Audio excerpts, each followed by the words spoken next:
Comment est-ce qu'on peut vouloir que Monaco disparaisse du calendrier? Alors oui, je suis pas du tout objectif et j'adore ce Grand Prix, c'est un de mes Grands Prix préférés de l'année. Vous avez compris, aujourd'hui on se retrouve pour débriefer le Grand Prix de Monaco. Ça a été un Grand Prix franchement hyper excitant, un week-end hyper excitant aussi, et qui nous a rappelé pourquoi on adore Monaco. Alors on adore aussi le détester pour beaucoup, parce que ça manque d'action, ça manque de dépassement, etc. On critique aussi souvent Monaco pour être un circuit qui n'est plus adapté aux Formule 1 modernes, et je pense que c'est vrai, mais en même temps, est-ce que c'est pas les Formule 1 qui sont plus adaptés finalement? Est-ce que les Formule 1 sont pas devenues trop grosses, trop lourdes? C'est une piste d'ailleurs pour le nouveau règlement.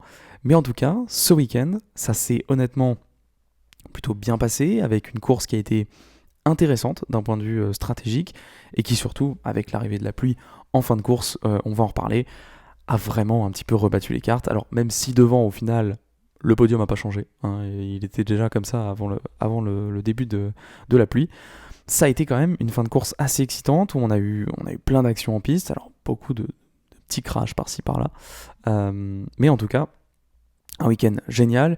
Et on va commencer tout de suite dans le vif du sujet, parce que j'ai envie de parler du samedi.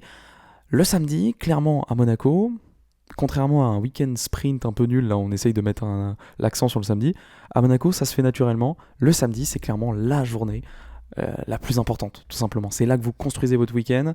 Vous commencez à Monaco en général par le vendredi matin, comme tous les circuits, hein, mais vous commencez le vendredi matin en étant tranquille, et on monte en puissance jusqu'à arriver à ce fameux moment de la Q3, de la Q1 pour ceux qui ne parviennent pas jusqu'en Q3, mais de la qualif, où vraiment on donne tout, et c'est ce moment-là où on monte vraiment en crescendo, j'ai envie de dire, dans le week-end, en prenant de plus en plus de confiance, en frôlant de plus en plus les rails, et ça a été franchement cette qualif, comme tous les ans en fait. Elle est ultra excitante.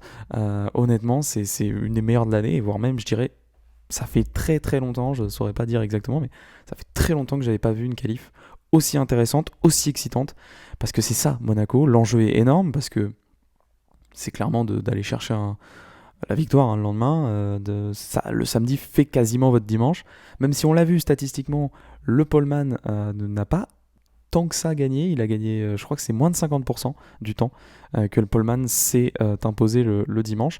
Mais en général, c'est dans les trois premiers, quoi. Faut pas être trop loin. Tu fais pas un last to first à Monaco, clairement.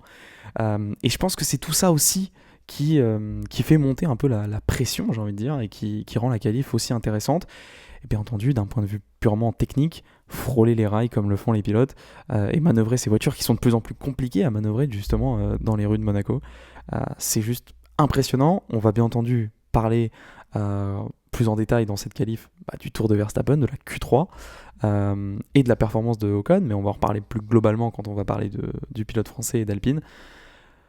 Max Verstappen qui commence son dernier tour de qualif, son dernier tour de Q3 avec un mauvais premier secteur. Alors les deux premiers secteurs globalement n'étaient pas ultra maîtrisés par Red Bull et par Verstappen.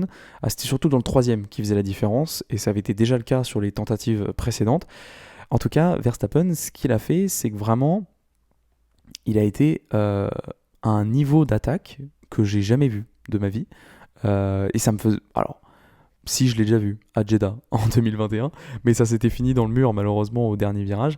Là aussi, ça a touché les rails, ça a touché le mur, aussi le mur en béton qui est sur la droite, dans la dernière ligne droite de départ-arrivée. Mais ça n'a pas cassé, cette fois-ci, au moins. Ça n'a pas cassé.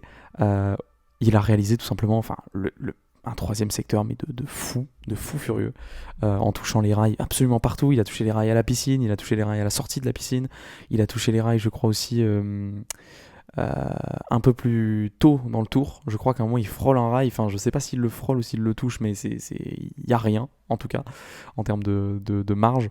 Et il est venu taper le mur aussi à droite, ce que beaucoup n'ont pas compris, et même moi sur le moment je me suis dit mais pourquoi. Et alors le dimanche, alors c'est vrai que d'un point de vue purement technique, à droite, en général, le mur de droite à Monaco, on vient le frôler, on vient le longer dans la dernière accélération. Pourquoi ? Parce que on parcourt tout simplement moins de distance en allant à droite. On lance en général le tour, on se lance à gauche, et à droite, on vient le terminer puisqu'on parcourt le moins de distance possible. Alors qu'au lancement du tour, on se met plutôt à gauche pour favoriser la trajectoire, etc. dans Sainte-Dévote. Là, il est venu frôler le mur tellement qu'il l'a touché, et je me suis dit mais pourquoi prendre autant de risques pour un gain qui est faible. Au final, on gagne. Enfin, on joue au centimètre. Alors, ça se joue effectivement sur des centimètres gagnés par-ci par-là. C'est des millièmes de seconde, mais je me suis dit quand même un peu abusé. Et c'est vrai qu'il y avait un autre élément que j'ai pas pris en compte et auquel j'avais jamais pensé à Monaco, et qui a été expliqué par Franck Montagny le lendemain sur Canal+ pendant la grille, où il disait que c'est vrai que les monoplaces sont donc très basses, à peu près à hauteur du mur en fait, elles font à peu près la même hauteur que le mur, et quand on est le long de ce mur, quand on longe ce mur, on n'a plus de perturbation aéro, enfin on n'a plus de vent. Donc on peut aller un peu plus vite encore. Ça, c'est peut-être une piste d'explication de pourquoi Verstappen a autant frôlé. Je pense qu'il était juste à 110%. Et effectivement, avec 2 dixièmes de retard à la fin du deuxième secteur, on se dit il faut aller chercher les 2 dixièmes, plus en mettre un peu pour aller choper la pole. Eh bien, il est allé chercher 3 dixièmes dans le dernier secteur, tout simplement. 3 dixièmes en un secteur sur Fernando Alonso, qui tenait provisoirement la pole, qui est passé très proche donc de cette première pole avec Aston Martin. La pole qui a tourné, hein, clairement. Un temps tenu par Ocon sur la dernière tentative, qui a fait un tour exceptionnel, on va en reparler. Il a été battu par Leclerc, qui a donc pris la pole provisoire, puis par Alonso, puis par Verstappen. On a donc Verstappen, Alonso, Leclerc, Ocon et Sainz pour ce top 5, qui a changé après avec la pénalité de Leclerc bien sûr, qui est parti plus loin pour avoir gêné Lando Norris à la sortie du tunnel, qui était dans son tour qualif. Mais en tout cas, c'était super serré, c'était une qualif impressionnante, comme d'habitude à Monaco, j'ai envie de dire. Et moi c'est pour ça en fait. J'adore Monaco pour le challenge, pour le setup aussi qu'est Monaco. J'ai eu la chance d'y aller un grand nombre de fois, assister à ce Grand Prix sur place. Et juste voir les Formule 1 à Monaco, c'est différent de tous les autres circuits qu'on peut avoir. On a des circuits en ville, aujourd'hui on en a plein. Avant, Monaco, c'était un peu cet événement dans le championnat. Et après, Singapour est arrivé. Enfin, il y a plein de circuits en ville qui se sont succédés tout simplement au calendrier. Et aujourd'hui, on en a beaucoup. On va à Bakou, on va à Singapour. Voilà, on a des circuits qui sont semi-permanents aussi, hein, un petit peu comme Melbourne par exemple. Donc, on a plein de circuits en ville. Mais au final, rien n'est comme Monaco. Monaco, c'est encore plus petit, c'est tout serré, c'est Monaco. Après, il y a tout ce qui va autour, bien entendu, mais le challenge et juste le fait de voir les Formule 1 rouler à Monaco, pour moi, il est là le spectacle. C'est-à-dire que même s'il n'y a pas de dépassement dans la course, alors c'est vrai qu'on se fait un peu chier des fois, mais honnêtement, mon spectacle, je prends du plaisir juste à regarder ça. En plus, cette année, c'était la première fois que la réalisation internationale n'était pas faite par Monaco, par la CM, mais par justement la F1, qui a pris le contrôle un petit peu et qui nous a ajouté plein de plans de caméras très, très sympas, tout simplement, des nouveaux plans, des caméras hélicoptères qu'on n'avait pas vues depuis des années. Je ne sais même pas s'il y en a déjà eu à Monaco. J'avais pas souvenir d'avoir déjà vu des plans d'hélicoptères à Monaco, qui étaient super, et plein d'angles de caméras différents, des petites cams aussi au niveau des stands, etc., qui pouvaient filmer et le troisième secteur à la sortie de la piscine et les stands en pivotant. Donc c'était vraiment génial. Et même si c'était un peu perturbant, je dirais au début, parce qu'on n'avait pas l'habitude. Je sais pas si vous avez remarqué, mais ce week-end, c'est vrai qu'il y avait des angles de caméra qui étaient un peu différents, des positionnements différents. Et on n'a pas forcément l'habitude, justement, on est habitué à certains angles, tout simplement, à Monaco. En tout cas, moi, ça m'a perturbé au début. Mais c'était génial. Enfin, voilà. Séance qualif, incroyable, bravo. À tous les pilotes aussi de piloter ces monoplaces entre les murs. En course, c'est au dimanche maintenant. Je voulais revenir rapidement sur la pluie, forcément. La pluie qui est venue s'inviter en toute fin de course. Alors, en début de course, on avait l'impression qu'il n'y avait aucun risque de pluie, presque. Et puis, au fur et à mesure de la course, on avait aussi les commentateurs, hein, Julien Febvreau, qui était d'ailleurs épaulé par Alain Prost ce week-end, ont commencé à apercevoir les nuages. Donc, ils ont commencé un peu à teaser la pluie, en étant quand même assez réservés. Ça devrait peut-être pas arriver, mais on ne sait jamais. Et puis dans les radios, on a commencé à entendre des pluies dans 15 tours, dans 20 tours, etc. Et on s'attendait surtout à une petite pluie, notamment chez Aston Martin. On va en reparler après quand on va parler d'Alonso. On s'attendait à une toute petite averse qui n'allait pas durer. Et au final, il a sacrément plu, mais vraiment beaucoup, beaucoup plu. Notamment, c'est arrivé par le virage du Portier, donc par l'est du circuit, et c'est cette section du circuit, ce secteur qui a été extrêmement humide, qui est détrempé vraiment, parce que c'est là qui a plu le plus.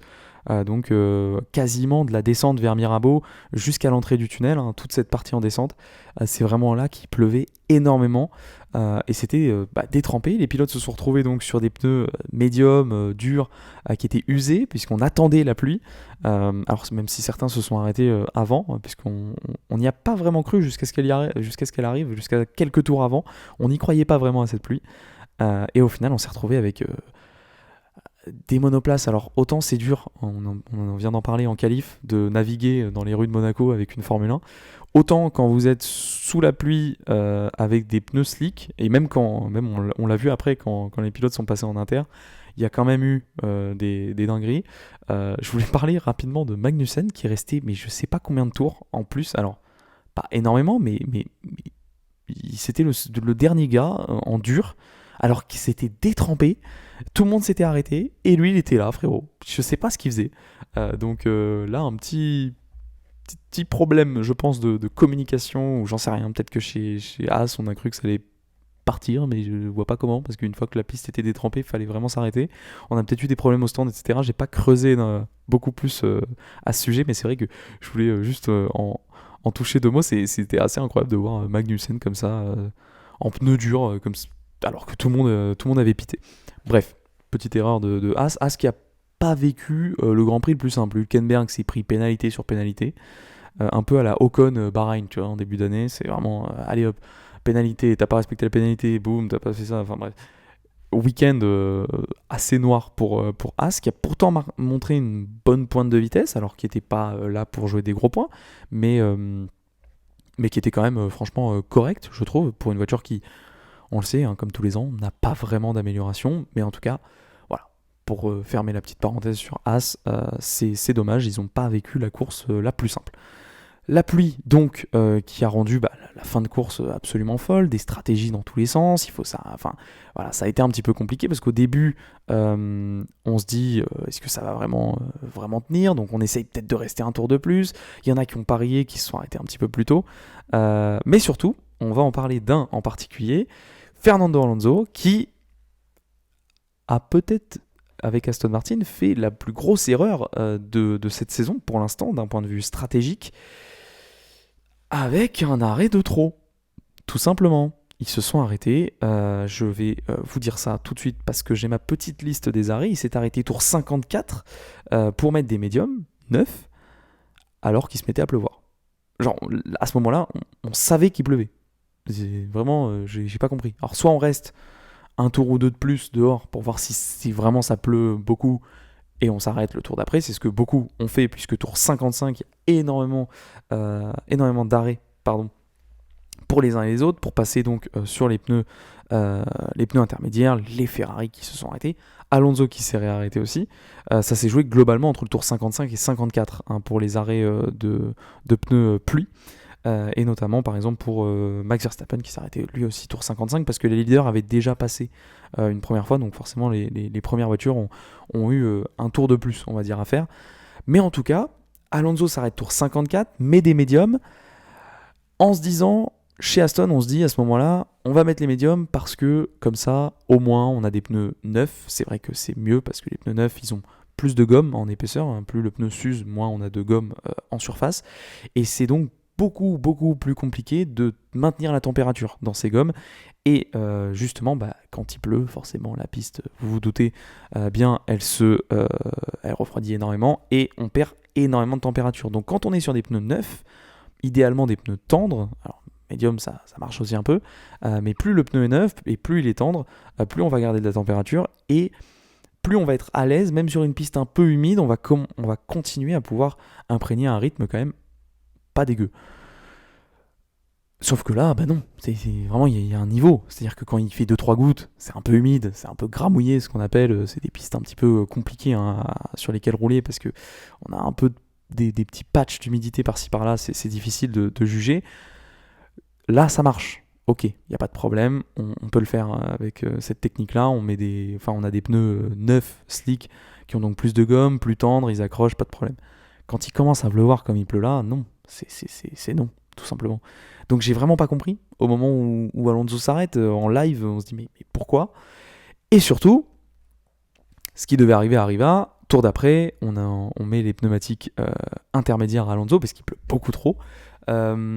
Et on est potentiellement passé à côté de la victoire. Parce que comme je vous l'ai dit, tour 54, Alonso s'arrête, mais pas Verstappen. Pas Verstappen qui lui s'arrête au tour 55. Et Verstappen, alors je sais que j'ai vu ça sur les pistonnés qui en ont parlé, fait des petits calculs tour par tour pour voir si ça pouvait passer d'un point de vue vraiment techniquement, s'il pouvait doubler Verstappen. Et ils en sont arrivés à la conclusion que oui, ça pouvait le faire parce que Verstappen a perdu un temps, mais monumental, ça se compte en dizaines de secondes, voire plus, je crois, c'est un chiffre énorme. Toujours le meilleur podcast, hein, que vous suivez pour avoir des infos très peu précises. Mais ouais, en tout cas, ça pouvait passer puisque Verstappen, dans son tour de rentrée au stand, donc son tour 55, il a été mais à l'arrêt complet. On l'a vu d'ailleurs, hein, il a glissé, il a tapé au portier sans casser la voiture. La Red Bull est solide, sauf quand on la placarde dans le mur en qualif pour Sergio Pérez. On va en reparler aussi en fin de podcast. Mais en tout cas, ça a été plutôt solide du côté de Verstappen. Le samedi en qualif, le dimanche on a tapé, beaucoup ont tapé. Russell qui fait pas gaffe en ressortant, il glisse à Mirabeau. Il ressort sans regarder, il se précipite un peu pour repartir. Pérez arrive, Pérez en perdition qui allait pas prendre le virage à mon avis, ou alors il allait avoir beaucoup de mal à le prendre. Et donc la combinaison de Russell qui revient au milieu de la piste et Pérez qui en plus est en perdition, ça se crache, ça tape pas trop fort, mais ça suffit à casser l'aileron de Pérez. Et il s'est retrouvé tout simplement à devoir piter. Russell a pris une pénalité aussi. On a Sainz qui a glissé à Mirabeau. Il y a beaucoup de pilotes de toute façon qui ont tiré tout droit à Mirabeau. On a aussi à l'épingle, ça a été compliqué. Ça a été compliqué pour Sargent, pour Stroll qui a complètement explosé la voiture dans la descente et dans l'épingle du Loves justement. Pérez aussi a tapé. Pérez a tapé fort à la sortie de la piscine, les premiers S de la piscine entre les premiers et les deuxièmes. Et c'était violent. C'était très très violent, clairement. Puisque ça a tapé le rail. Ça n'a pas cassé non plus, mais je sais pas comment. Honnêtement, la Red Bull quand même très solide. Mais en tout cas, beaucoup de carnage. Et potentiellement pour Fernando Alonso, une première victoire ratée, puisqu'après il ressort super loin, forcément un arrêt de plus. Donc il était très très loin. Ça lui a suffi pour conserver sa deuxième place. C'est un peu dommage. On va passer au sujet suivant, forcément. On va en parler maintenant. Esteban Ocon et Alpine qui réalisent un week-end génial. Enfin, une première bonne course pour Alpine, pour les deux voitures, puisque Gasly n'a pas démérité non plus. Il avait du rythme tout le week-end. Donc ça, c'est vraiment super, tout simplement, pour Alpine qui vient marquer des gros points, qui vient enfin se détacher de McLaren au championnat constructeur. Et qui surtout, ça fait du bien au moral. Un podium pour Esteban Ocon, une 7ème place pour Pierre Gasly. C'est bien. Enfin, la performance pour Ocon, elle commence dès le samedi, puisque, comme on l'a dit tout à l'heure, il prend la pole provisoire, battu ensuite par Leclerc, Alonso et Max Verstappen. Il a une très belle 4ème place, quand même, c'est déjà très satisfaisant. Et en plus, il profite de la pénalité de Leclerc donc pour avoir gêné Norris, et il récupère cette 3ème place. Et là, on commence à se dire, ça sent bon, ça sent le podium potentiel, parce que on le sait, à Monaco, à quelques places près, sauf si tu t'appelles Ferrari et que tu foires complètement ta stratégie, globalement, tu arrives à peu près de là où tu es parti.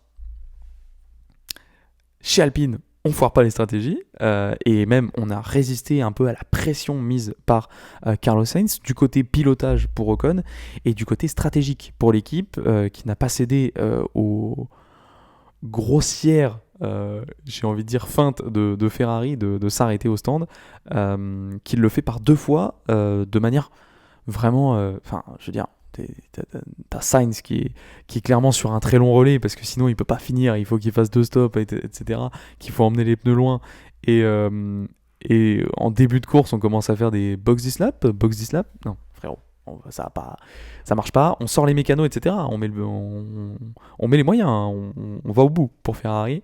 En tout cas, Alpine ne se laisse pas avoir, bien sûr, ne s'arrête pas, ne cède pas à la pression, et tout simplement se rappelle de la règle numéro 1 à Monaco.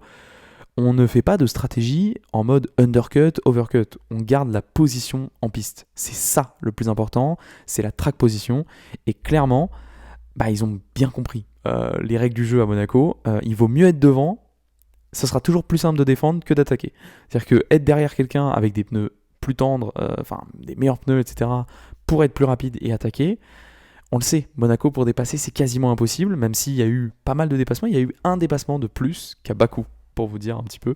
Donc ça remet un peu la course de Monaco en perspective, mais aussi à quel point Bakou c'était chiant en perspective. Mais en tout cas, clairement, on a vu là que Alpine a eu la bonne stratégie. On reste en piste, on garde la position en piste. Et ça, c'est le plus important. Et c'est ce qu'aurait pu faire Alonso, même s'il n'avait pas forcément l'avantage positionnel face à Max Verstappen. Le fait de s'arrêter pour essayer de mettre des pneus plus tendres, etc., on le voit bien, c'est pas forcément la bonne solution. Alpine donc ne cède pas à la pression, Ocon roule parfaitement bien, et surtout résiste un coup à Sainz en début de course, mais après, puisque Ferrari s'est un peu pris les pieds dans le tapis niveau stratégie, j'ai envie de dire pourquoi pas, hein, comme d'hab. Voilà, la petite balle. Et Ocon a aussi dû résister à Hamilton, à la pression des Mercedes en fin de course, puisqu'Hamilton revenait fort, était clairement plus rapide, mais n'arrivait pas à passer. Russell a ensuite tenté de négocier à la radio, hein, de dire je peux passer Ocon ou pas là moi je pense, hein, donc si je peux dépasser Hamilton histoire de pouvoir après m'attaquer à Ocon, on lui a dit non, clairement. Voilà, c'est clair. Il a demandé plusieurs fois, mais à chaque fois c'était non, on va pas risquer de faire des conneries, on reste comme ça, on a des points, on les marque, et donc ça finit 4 et 5 pour les Mercedes, tout simplement, devant Charles Leclerc, qui vit une course pas dingue, clairement. Les Ferrari qui n'étaient pas très très à l'aise ce week-end, un peu mieux pour Carlos Sainz, même si après en stratégie ça s'est pas passé comme prévu.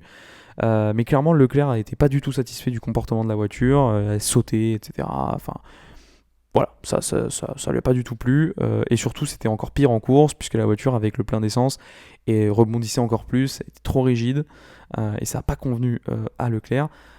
C'est Norris et Piastri qui terminent ce top 10 en 9e et 10e place, et ça vient prendre 3 petits points. C'est pas grand chose face à la montagne de points prise par Alpine, hein, parce que clairement, on l'a dit dans les podcasts précédents, cette année, on a beaucoup de places qui sont verrouillées devant. On a globalement jusqu'à la P8 en temps normal, c'est verrouillé. Là, il n'y avait pas Pérez, qui s'est foiré, hein, tout simplement, qui a craché très violemment en qualif, on va en reparler. Et on n'avait pas Stroll non plus, qui était loin du compte aussi, hein, d'un point de vue du rythme, tout le week-end.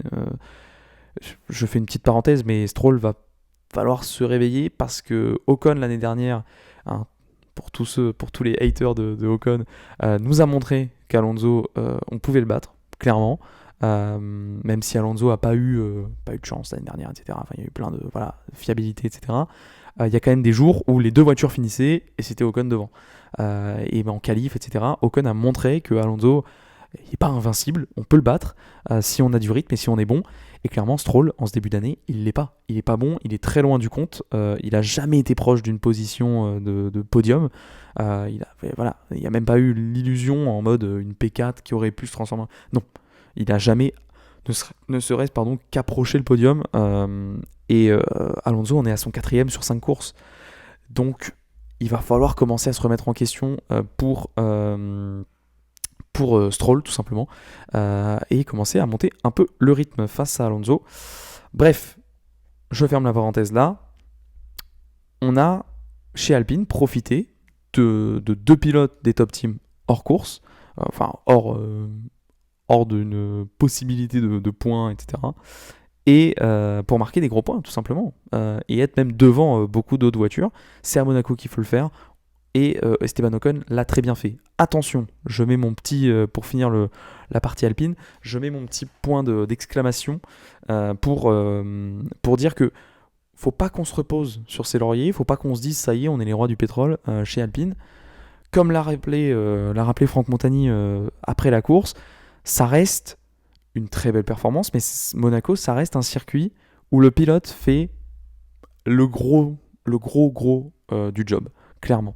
C'est lui c'est Ocon qui met la voiture devant. Gasly a pas eu trop de réussite sur sa Q3. Et ça aurait pu être plus rapide. Il n'était pas très satisfait de sa Q3. Mais en tout cas, ça montre bien que les pilotes, ils sont plus que capables, que ce soit Gasly ou Ocon. Ils sont extrêmement rapides, ils sont très très bons, on le sait. Et Ocon, là, nous l'a montré ce week-end. Mais attention, c'est pas la voiture qui est d'un coup devenue une bombe, quoi. Ce qui est très bien à souligner par contre, c'est que Alpine a clairement, il leur manque plus que la voiture qui marche fort, puisqu'ils nous ont montré qu'ils étaient capables d'opérer sous la pression, etc., contre des top teams. Pas céder à la pression de Ferrari sur les stratégies, faire des bons arrêts au stand. Un arrêt qui n'était pas super rapide pour Ocon, mais qui était posé. Laurent Rossi l'a rappelé après la course. Le but, c'était de ne pas faire d'erreur, de ne pas se précipiter. Valait mieux perdre 1 ou 2 dixièmes sur un arrêt au stand tout simplement d'aller chercher le dernier dixième et se foirer complètement et perdre plusieurs secondes. Là, clairement, ça aurait été catastrophique. Donc, on a les bons outils, on a les bonnes personnes aussi chez Alpine, on sait faire et on sait opérer à un haut niveau et tout en haut du tableau. Maintenant, il manque plus que la voiture pour le faire parce que elle va pas être aussi rapide tous les week-ends, clairement. Parce que là, par exemple, à Barcelone, les pilotes, ils vont pas pouvoir faire la différence comme ça. Bref, c'est quand même très cool pour Alpine, c'est très cool pour Esteban Ocon et de revoir un petit Français sur un podium, ça faisait un petit moment, c'est toujours super. Bref, on finit la partie F1, après je vais rapidement parler de nos Français dans les autres sports auto monoplace. Je finis juste par Sergio Pérez. Sergio Pérez, bon, ça a été très dur, les commentaires de Franck Montagny sur Canal. Mais franchement, je partage vraiment l'avis de Franck sur ce coup-là. Il y a vraiment un step à faire pour Pérez. Là, l'erreur, on peut pas la faire, tout simplement. On a face à nous un Verstappen qui est quasi imbattable. Depuis le début de l'année, il est performant, Pérez, on le sait. Sauf que là, on était sur un de ses circuits favoris. En tout cas, ces circuits qui lui conviennent. Et il n'était pas dedans. Il n'était pas trop dedans tout le week-end. Il n'était pas vraiment devant Verstappen. Et surtout, il commet une erreur, une très grosse erreur qui a beaucoup de conséquences dès son premier run de Q1. Ça c'est pas possible. Ça, c'est vraiment pas possible. Il la placarde, mais vraiment, il arrive Mach 12 dans Sainte-Dévote au premier virage. Et puis ça sort, clairement, dans la Tech Pro. On casse tout. On en profite aussi pour soulever la voiture. Enfin, pour, obliger les commissaires à soulever la voiture. Et donc, à tout le monde de voir tout le fond plat et tout le travail aéro sous la voiture de Red Bull. Je pense que Adrien Newey devait être très content devant les écrans de voir ça. Alors après, pour la défense de Pérez, on a vu tout le monde ce week-end. On a vu les top 3.